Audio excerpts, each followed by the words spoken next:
It's almost a spastic thing, and a spastic creation. You know, it's bang, bang, bang, and it's done. And when you're doing it like that, it's a Zen thing, I think, almost. You're doing it so fast, and it's just happening in front of you, even though you're part of it.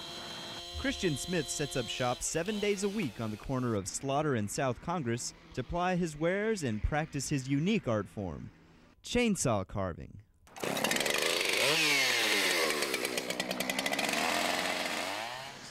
History of chainsaw carving.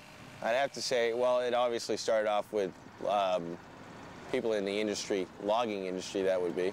Some more creative loggers decided to get together and make things more than, you know, than just stumps. A sort of gas-powered whittling, chainsaw carving has roots in hand carving, but the speed and power of the tools facilitates the creation of large objects in a relatively short amount of time.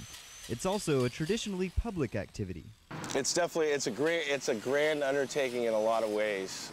I don't know of too many carvers like myself that you know, go carve on the side and public on art.